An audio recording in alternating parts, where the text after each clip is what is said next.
Pessoal, bom dia de novo. Então, hoje a gente vai continuar vendo liberdades, especificamente algumas liberdades que estão associadas às liberdades em geral e especificamente também relacionadas à liberdade de expressão, embora sejam mais específicas que ela. A primeira é a liberdade artística.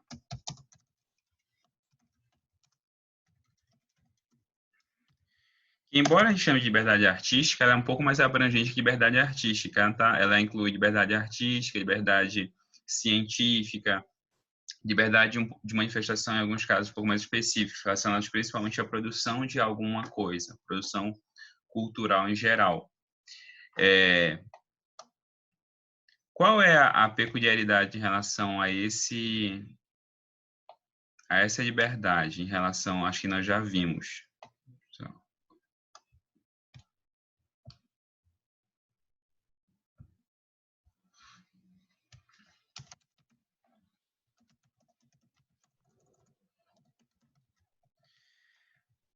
Aqui existe uma proteção específica em relação ao conteúdo dessa manifestação.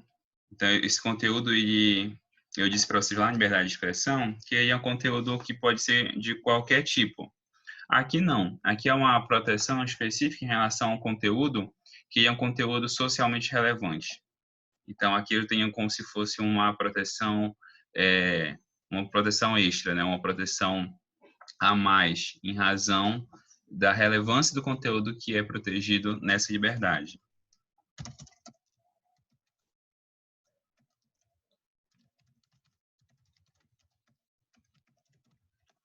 Além disso, tem uma observação importante, que aqui incide uma cláusula que a gente tem lá no finalzinho da Constituição, que é a necessidade de proteção da infância e da adolescência. Então, principalmente na liberdade artística, ou sobre a liberdade artística, incide uma cláusula que é chamada classificação indicativa. Eu até comentei brevemente com vocês quando a gente falou sobre liberdade de expressão em geral. A classificação indicativa, gente, ela não é um tipo de censura.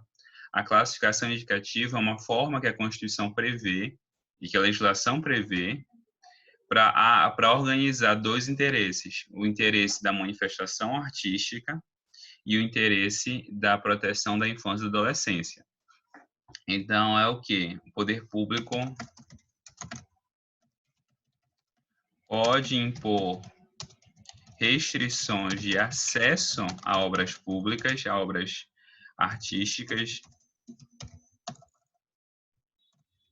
em geral, em razão da necessidade de proteção da infância e adolescência.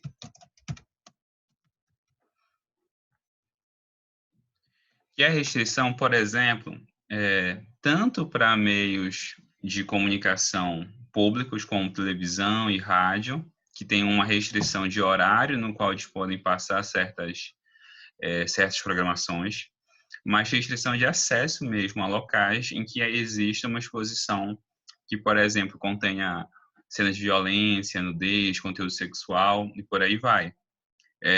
Por exemplo, shows, exposições em museus, exposições artísticas em geral, podem sofrer essa restrição, ok?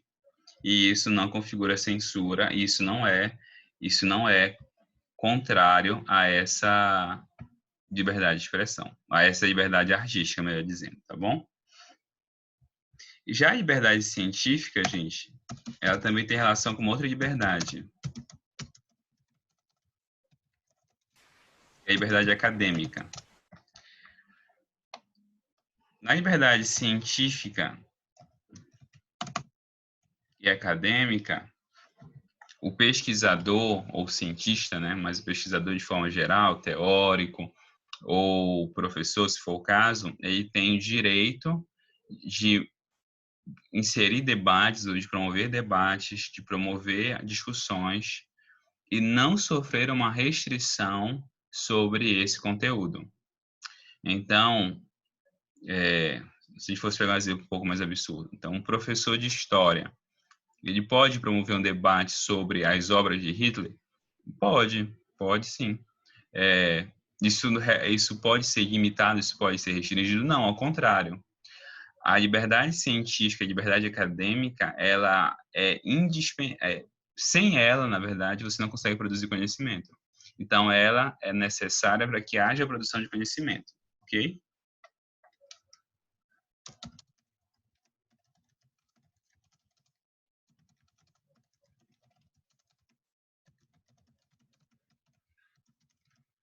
Ok. Liberdade de locomoção.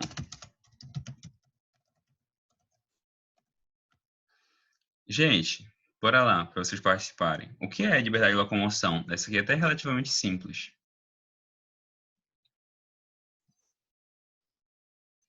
Diego, você quer responder? Seria, professor, o direito que a gente tem de se locomover para um lugar para o outro, basicamente. Aí vem um ponto. Incluir sair do país. Incluir. Na verdade, assim, essa especificamente não. A liberdade de locomoção é uma liberdade de locomoção em território nacional. Por quê? Quando entra na locomoção entre estados nacionais, você vai ter uma incidência de outras regras, que são regras relativas às relações internacionais. Então, não necessariamente esse direito inclui entrar e sair do país. Ele inclui a locomoção dentro de território nacional. Então, no conteúdo dessa liberdade o direito de transitar em território nacional sem qualquer tipo de restrição ou empecilho.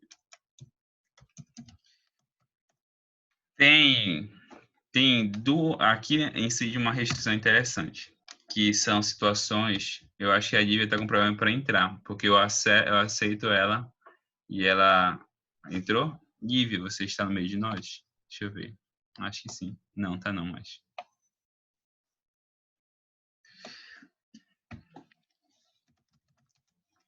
Possibilidade de restrição.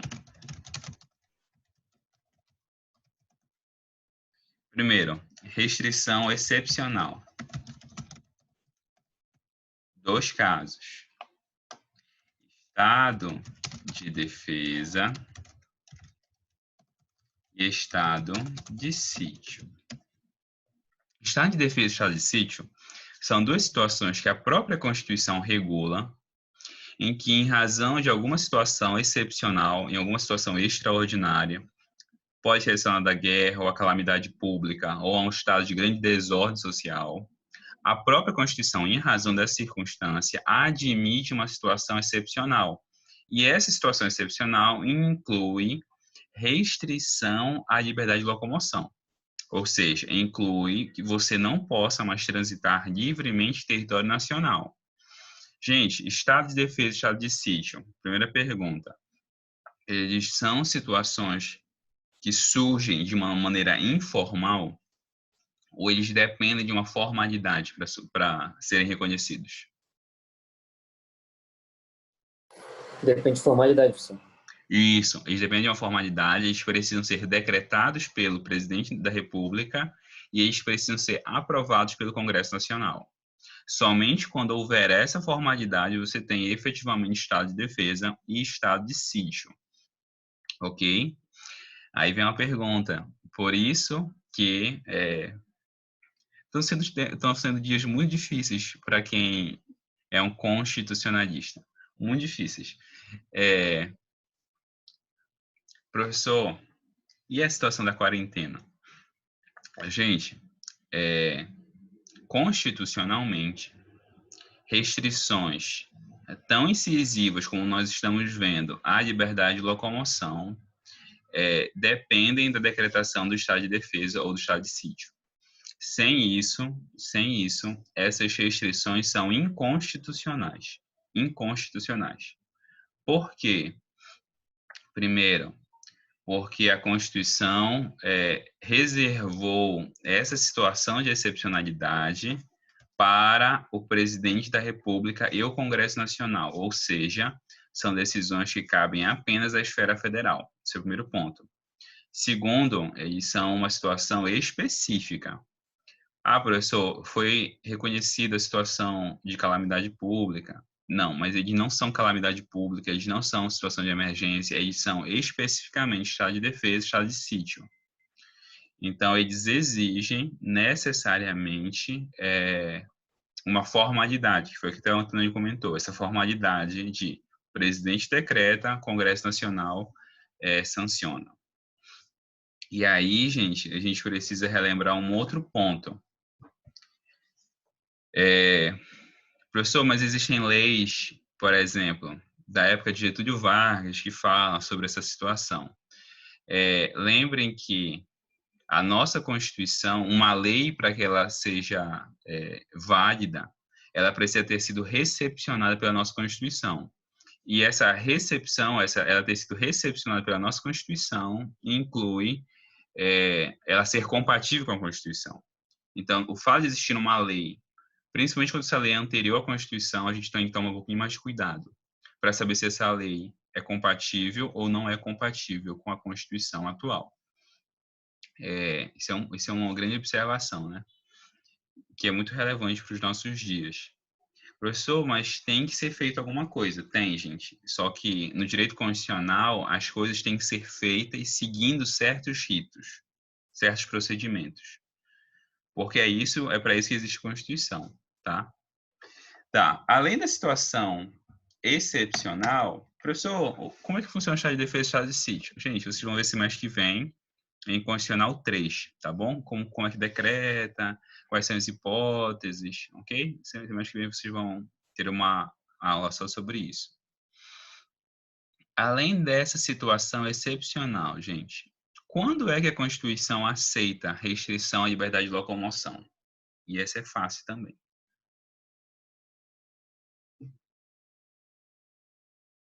Quando? Estado de guerra, professor? Não. São essas as situações excepcionais, digo assim, fora do cotidiano. Digo assim, numa situação normal. E estado de guerra não chega a ser um estado jurídico, tá? A situação jurídica do estado de guerra é o estado de sítio. É uma situação, digo assim, nas situações normais nossas. Quando é que alguém pode perder não, né? Pode sofrer restrição na sua liberdade de locomoção? Fácil, gente. Quando ela é Diego. imputada por algum crime? Imputada não, quando é condenada. Mas sim, também excepcionalmente durante o processo, ali, na prisão preventiva. Então, sim, gente, a Constituição admite a restrição à liberdade de locomoção, no caso, quando previsto em lei, a persecução penal. Então, a lei vai dizer por quanto tempo, em que situações você pode ser preso. Existe prisão por dívidas no Brasil, sim ou não? Você pode ser preso por estar devendo?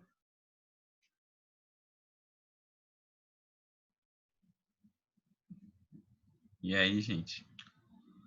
Não. Não pode? Mas realmente, em regra, não há prisão, não há restrição à liberdade de locomoção em caso de dívidas. Mas tem uma exceção.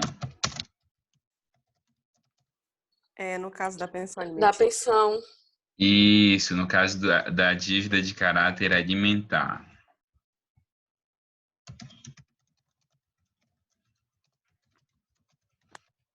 Eu sempre enfatizo essa dívida de caráter alimentar porque, embora a pensão alimentícia seja o melhor exemplo de uma dívida de caráter alimentar, mas, além da pensão alimentícia, alguns ressaltam que existem outras dívidas de caráter alimentar. Por exemplo, o salário. O salário é uma dívida de caráter alimentar. Professor, pode ser preso por reter o salário? Olha só, gente, eu nunca duvido, mas em tese não é proibido, porque é uma dívida de caráter alimentar, tá bom? Salário. Ok? Gente,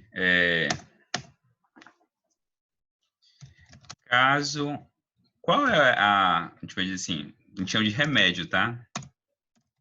Remédio constitucional. Remédio constitucional é uma garantia ou é um direito processual para proteger um direito específico. A Constituição, ela diz que existe um remédio específico, existe um direito específico, um direito processual específico, que eu posso usar para ir no judiciário quando esse direito aqui, quando essa liberdade, ela é violada. Qual é o remédio constitucional para quando o direito fundamental violado é a liberdade de locomoção? É o habeas corpus, professor. Isso, o habeas corpus. Habeas corpus. O habeas corpus, gente, então, ele tem como objetivo fazer cessar uma violação da liberdade de locomoção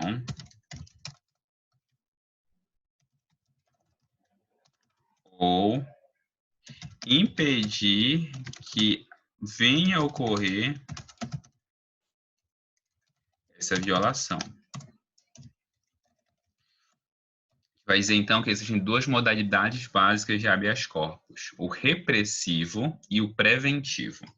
O que a gente costuma ver normalmente é o preventivo. O que é um habeas corpus preventivo? Não, repressivo. O que é um habeas corpus repressivo, gente? É aquele que você já está sofrendo a restrição de liberdade, você já está preso indevidamente, e aí você quer fazer cessar essa lesão. Você quer ser posto em liberdade. Então, normalmente, o que você pede é o chamado alvará de soltura. Você pede que o juiz dê uma ordem para que você seja posto em liberdade.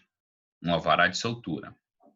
Só que pode ser o caso que você esteja com medo de ser preso. Então, e aí, tanto faz o motivo, tá? Você está com medo de sofrer uma restrição à sua liberdade de locomoção. Agora não, nem tem tanto, mas há uns anos atrás tinha uma onda de CPI no Brasil. Era CPI em cima de CPI. E aí, quando vocês vão ver semestre que vem também, em Constitucional 3, CPI, como funciona uma CPI. E a CPI, ela tem o direito de convocar testemunhas. Então, assim, é quase um processo judicial. A gente vai dizer que existem prerrogativas da CPI que são prerrogativas quase judiciais. E aí a CPI convocava o pessoal, eles chamavam imprensa e aquele negócio todo. E aí, se você desse um falso testemunho durante a CPI, o presidente da CPI podia te dar voz de prisão. Tá? E o pessoal, assim, alguns iam muito preocupados e tal. E aí, eles já iam para a CPI com o habeas corpus impetrado, que era assim, eles já pediam para, caso ocorresse uma situação de falso testemunho, que eles não fossem presos. Já se exigia antes, já se pedia no judiciário antes, eles argumentavam os motivos, né, pelos quais não deveriam ser presos. E aí, então, esse era um habeas corpus preventivo. E aí, nesse caso, você não pede um alvará de soltura, você pede um salvo-conduto.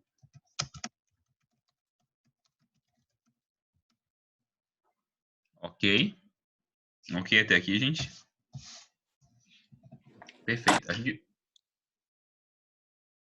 vai ver lá na frente vai ter uma aula só sobre remédios constitucionais, tá bom? A gente vai ter lá na frente, depois a gente concluir os direitos materiais, uma aula sobre habeas corpus, habeas data, mandado de segurança, mandado de junção, ação popular, ok? Por enquanto é só uma visão um pouco mais abrangente. Ok, gente. Liberdade de imprensa. Nem pulei essa aqui lá no início, deixa eu até colocar de volta.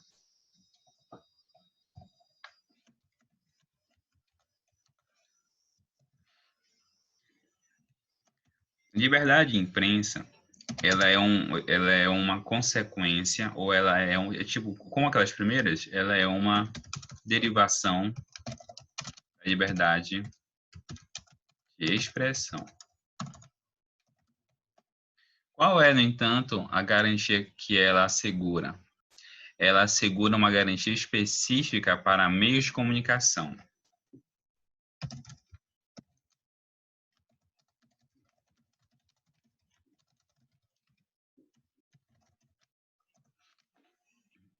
E aqui, gente, presume-se que a imprensa, ela atue, e aqui imprensa, entenda, gente, os mais diferentes meios de comunicação, cuja atividade é transmitir informação, tá bom?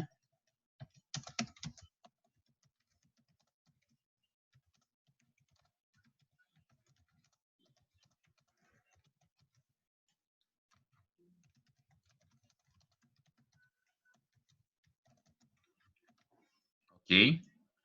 Então, por rádio, TV, internet, os mais diferentes meios, jornal escrito, impresso, os mais diferentes meios de comunicação que se proponham à difusão à difusão da informação sobre algum assunto são imprensa.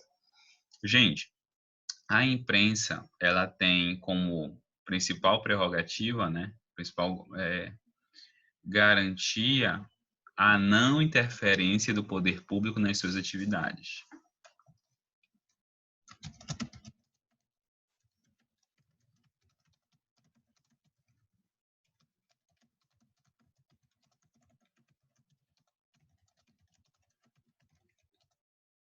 E quando eu digo poder público, entendam os três poderes: legislativo, executivo e judiciário, tá bom?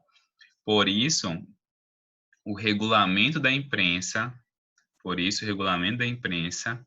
ele é essencialmente, ou ele está previsto essencialmente na Constituição.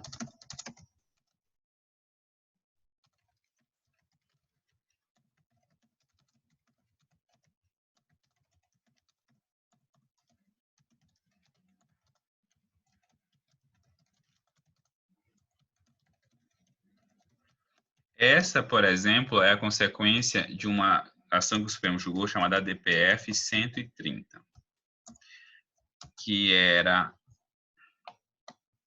a arguição de descumprimento de preceito fundamental em que se alegava a não recepção, o STF reconheceu a não recepção da lei de imprensa. Vocês lembram o que é recepção e não recepção? Lembram ou não lembram? Falem agora ou calem-se para sempre. Recepção e não recepção. Professor, Diga. Lembra? Faz, digo. Não lembra? Perfeito. Gente, ocorre o seguinte. Quando a Constituição é feita, no caso da maioria dos estados, já existem leis anteriores a ela.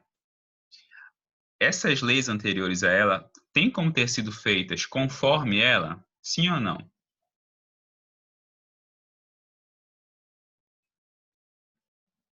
Tem como uma lei feita antes da Constituição de 88 respeitar, ou melhor dizendo assim, ser feita de acordo com a Constituição de 88? Não, por um motivo temporal simples. Uma lei anterior não pode ser feita com base em uma lei que nem existe ainda. Então, uma lei anterior à Constituição, em geral, não vai ser feita considerando aquilo que a Constituição exige. O que é que eu preciso, então? E aqui vem um ponto, né? Quando essa lei anterior, bora imaginar aqui, por exemplo, Código Penal. Código Penal é de 1940, não é não? 40 ou 41? Se vocês não sabem, eu também não sei, porque eu não estudo penal, tem 6 anos. 6 anos, literalmente. Mas eu acho que é 40, 41, por aí. Alguém deve ter mandado a informação no chat, bora ver. 40, isso mesmo. Olha só.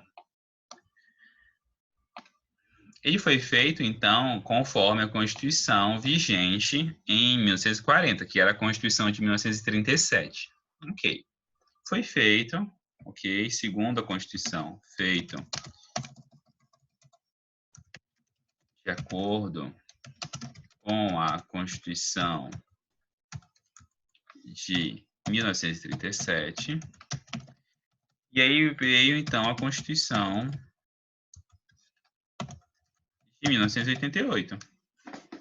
Bem, duas situações, duas observações importantes. Tem como a Constituição de 88 descartar todas as leis que vieram antes dela? Tem como ela dizer, ó, zera tudo, esquece o que veio antes. Tem como zerar tudo? Não tem. Já pensou? Ia ser uma noite de crime, né? No Brasil. Não tem mais lei penal, não tem mais lei civil, não tem mais nenhuma lei no Brasil. Não tem como fazer isso. Então, o que é que eu preciso fazer? Eu preciso aproveitar as leis que vieram antes. Só que eu não posso aproveitar também tudo. Eu tenho que aproveitar só algumas.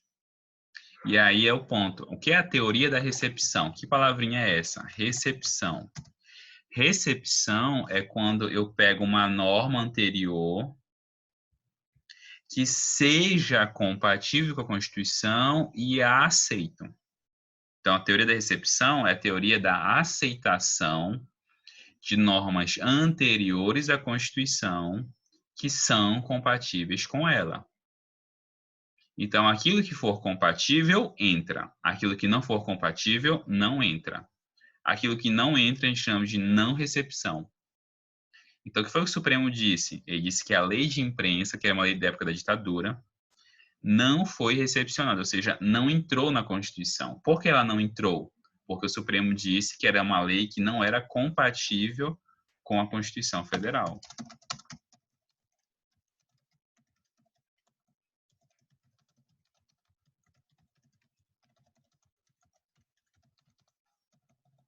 Tá entendendo?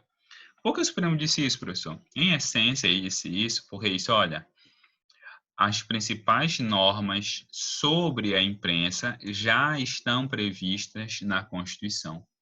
Aquilo de essencial, aquilo de mais importante, aquilo de mais relevante, já está previsto na Constituição. Então, não precisa de uma lei para isso. Ao contrário, a lei ela dizia o Supremo, um tratamento muito mais restritivo à imprensa. Por isso, essa lei não deveria ter sido considerada compatível com a Constituição. Ok até aqui?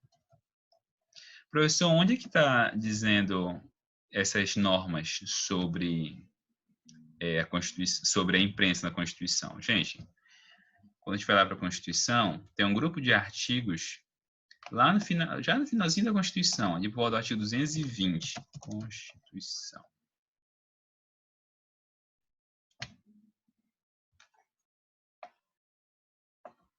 Que a gente vai dar só uma lida.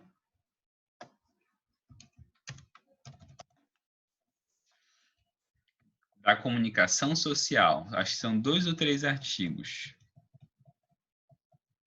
3 artigos. Olha só. A manifestação, eu projetei, né? Deixa eu ver aqui, que eu sempre esqueço. Projetei.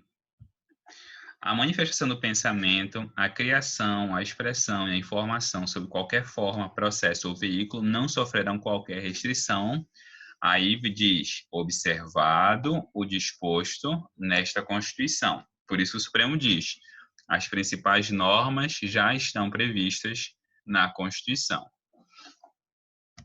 Parágrafo 1º. Nenhuma lei poderá conter dispositivo que possa constituir embaraço à plena liberdade de informação jornalística, liberdade de imprensa, em qualquer veículo de comunicação social, observado o que já diz a própria Constituição. Por exemplo, vedado anonimato e outras normas que a Constituição preveja.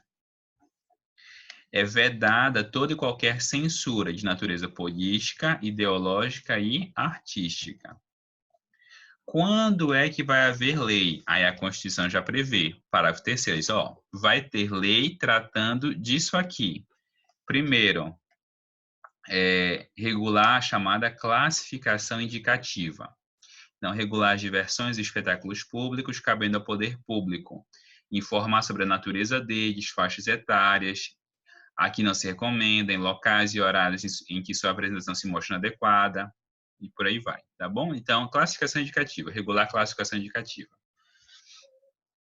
Estabelecer os meios legais que garantam à pessoa e à família a possibilidade de se defenderem de programas ou programações de rádio e televisão que contrariam o artigo 221, que a gente já vai ver, bem como da propaganda de produtos, práticas e serviços que possam ser nocivos à saúde ou ao meio ambiente.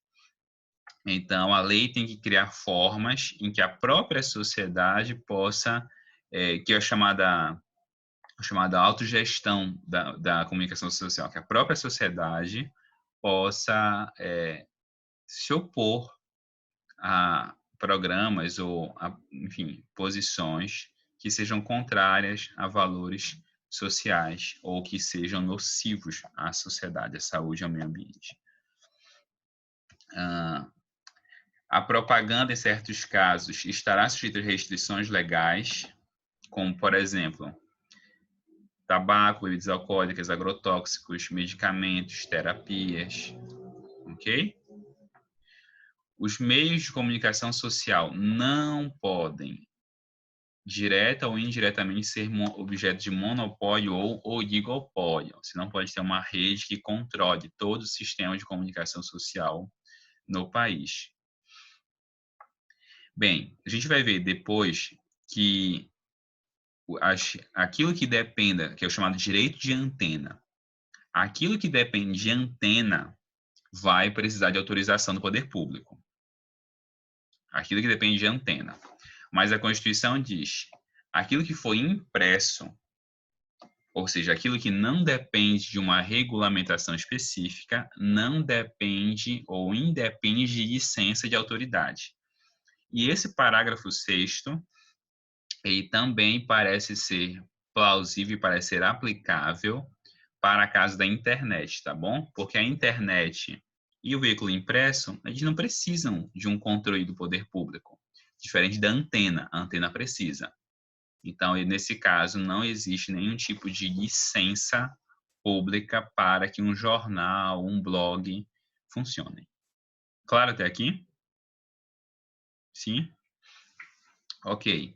Fazer aquela pausa de 5 minutos, que é o tempo que vocês leem os artigos 221 e 222, tá bom? 9h10 a gente volta. E eu mando o link novo para vocês, tá bom? Que tá acabando o tempo aqui. Dúvidas sobre essa primeira parte da aula, gente?